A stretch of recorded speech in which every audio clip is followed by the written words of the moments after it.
Hello mga kanegosyo, mga kakusina, welcome back po ulit sa aking YouTube channel, Ate Jo TV. Good morning po sa inyong lahat. Time check po pala ay, ano oras na? 2:36 na po ng madaling araw. Ngayon po ay nandito po tayo sa aming pwesto. Guys, ito po yung aming pwesto.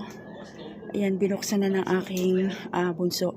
Ngayon po ay papunta po tayo sa palengke or sa kaming dalawa ng aking bunso, kasama ko po yung aking bunso, kami pong dalawa ang mamamalengke ngayon kasi ayun na nga po kanina sa pinakita ko po sa inyo kanina, hindi po pwedeng mamalengke yung aking mister, kaya po kaming dalawa ng aking bunso ang mamamalengke. Binuksan lang po namin yung aming tindahan. Guys, gusto ko lang po palang i-clear sa inyo yung sinasabi ko na yung mister ko nakauwi po. Pagkatapos po niyang madisgrasya kahapon, naiuwi pa po niya yung motor dito lang po sa harap ng tindahan namin. Bali, iniwan po niya yung motor dito kasi yung bahay po namin nasa baba pa. Mga ilang hakbang pa po bago makarating sa bahay namin. Iniwan po niya yung motor dito tsaka yung pinamalengke niya. Pero sobrang bilib po ako sa kanya kasi naiuwi pa po niya yung motor tsaka yung aming paninda. Dito po iniwan lang niya sa harap ng aming tindahan. Diyan guys. Tapos ngayon po, tara po samahan at papunta na po tayo sa palengke. Magkukommute lang po kami ng aking bunso. Kasama ko yung aking bunso na anak. Kasi yan, inoff na ng aking bunso yung aming tindahan. Lock mo na lang. Tapos maglakad na po tayo. Naninibago talaga ako mga kanegosyo kasi ilang taon ko nang hindi ginagawa yung ganito na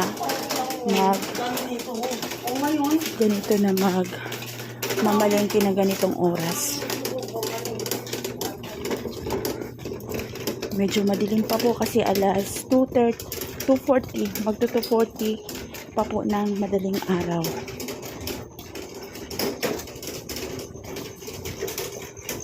Lakad-lakad po tayo.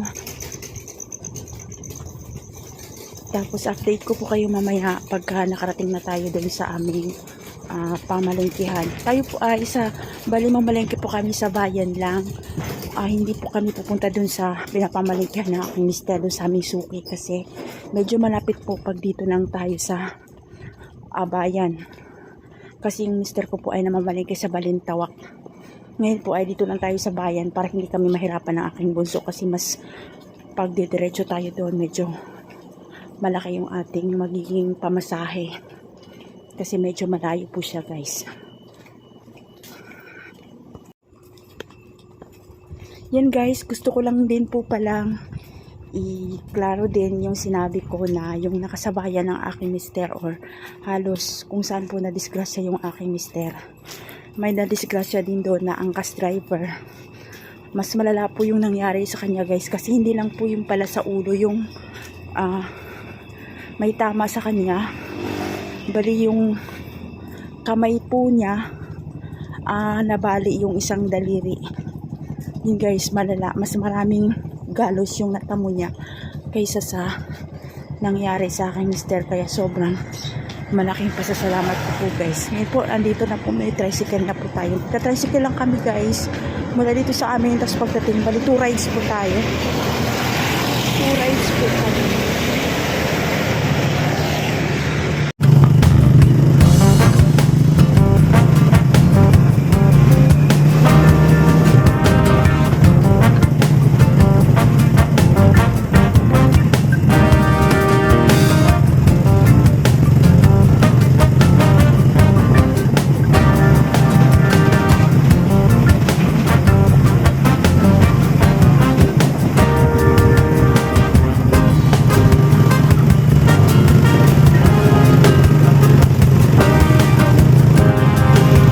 Kanegosyo, pasakay na naman tayo sa ating pangalawang ride.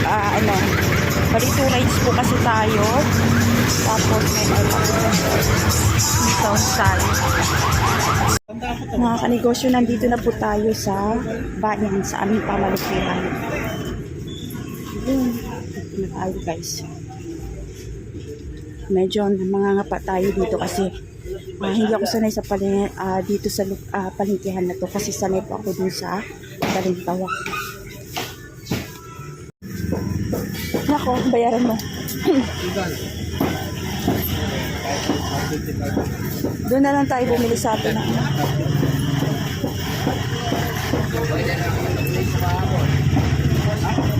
Patingin nga ako ng suka kung gaano kadaan.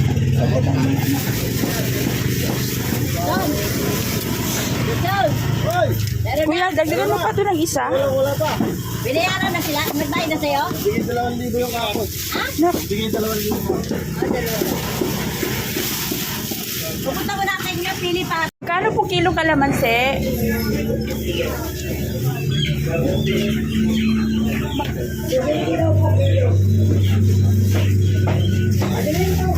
Nak, bumili ka lang kalahati na. Kalahati. Oo.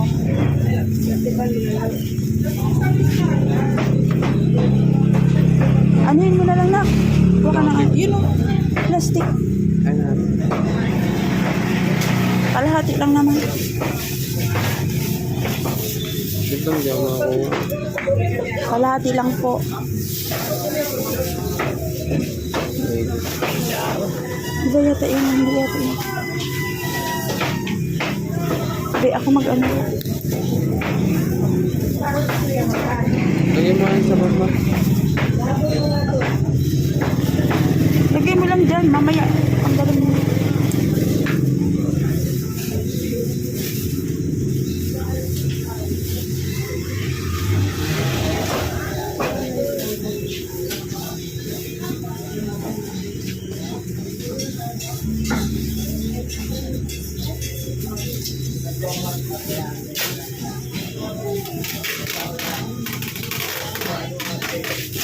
Tama na yun. Siguro. Kalahati. Pansain mo. Magdala ka ng extra baka kulangin. Magbitbit ka.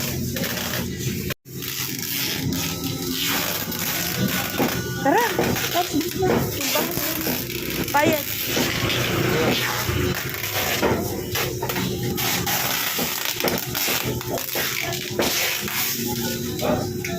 Opo, kunin ko na po yan lahat. Guys, 35 po yung kilo na ulo. Sobrang ano. Mas dalay. And guys, 35 po yung kilo ng ulo. Kunin na natin lahat. Mga kanegosyo, tapos na po kami mamili ng aking mister, ng aking bunso. Ayan siya. Pauwi na po tayo. Hi, kabunso, yung aking body-body. Hi! Ayan po guys. Medyo mabigat na yung ating karga. Ayan, update ko po kayo mamaya pag nakauwi na tayo at merong sounds baka makapiright tayo. Basta kasakay na tayo ng jeep, pauwi na po tayo.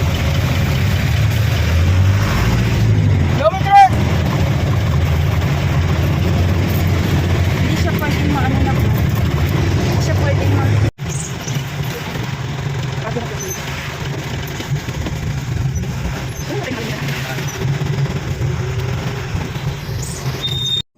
Mga kanegosyo, ngayon po ay nakarating na po kami ng aking bunso dito sa aming bahay. Ngayon po ay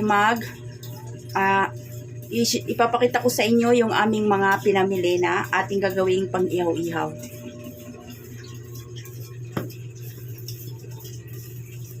Yan guys, dyan ko po kayo ilalagay. Tapos, kuhain natin yung ating mga pinamili. Naalis ko na siya. Ito guys, meron tayong ayan yung ating laman. Ayan, may nabili kaming laman na itong gagawin natin pork barbecue. Pork laman na halagang 1,500. Ito siya guys. Tapos, kasama na dito yung tainga ng baboy. Medyo konti lang po yung aming pinamili ngayon kasi kagahapon po na medyo pinumal tayo. May natitira pa tayong 2 plangga ng pork na marinate na pork laman dun sa ating freezer. Kaya konti lang yung ating laman ngayon. Ito guys yung 1.5 kilo. Mahigit kulang-kulang 2 kilo na tenga. Yan guys. Tapos yung ating laman. Ito ay halagang 1,500 pesos lang yung ating laman. Guys, tumaas ngayon yung kilo ng baboy. Sobra. Kaya yan, kailangan lang natin mag-diskarte. Tapos ito, nilagay ko na siya sa lagayan, sa planggana. Bali, 4 na kilong isaw. Guys, yung nabili namin. Hindi ko na masyado napakita kasi medyo nahiya akong mag-vlog guys. Naninibago ako. Ito guys, 4 na kilong isaw. Ang kilo nito ay 110 per kilo. Yan siya. Nakalaga na para hindi tayo mahirapan maglaga na mamaya. Tapos yung ating dugo. Bumili kami ng dugo ng aking anak. Bali, ang dapat binibili namin pag usual talaga, pag yung mister ko na malingki ay dugo ng baka. Doon po kasi sa pinamalikihan namin sa bayan, walang dugo ng baka. Kaya wala tayong choice, dugo ng manok. Ito siya guys, yung dugo ng manok. 40 pesos isang peraso. Bali, 3 lang yung binili namin. Ito guys, yung dugo ng manok na nakabloke na. Tapos, nilagay ko muna siya sa cooler guys kasi para hindi siya masira. Meron tayo ditong atay ng baboy. 1 kilo lang guys. Yung atay ng baboy, 100 ang 1 kilo. Huwag na tayo nagagaya ay ng sa cooler. Ito yung ating atay ng baboy. Tapos, yung ulo natin ng manok is hindi na pala ako nag-order. May in-orderan po ako dito sa aming kapitbahay. Kaso, medyo tumaas yung kilo. Kasi tumaas daw talaga ngayon ang kilo ng manok. Ang kuha ko dati ay 35 per kilo. Ngayon ang kuha ko kay 40 pesos na ang kilo. Kaya doon sa bayan, mura po kasi ang ulo doon. Bumili na kami ng aking anak. Ito siya guys, ulo ng manok. Bali, ang per kilo nito ay 35 per kilo. Bumili ako na, bali, 5 kilo. Ito siya guys, sinamantala ko na. Kasi, ano kami sa ulo ng manok. Medyo mabenta yung ulo namin ng manok.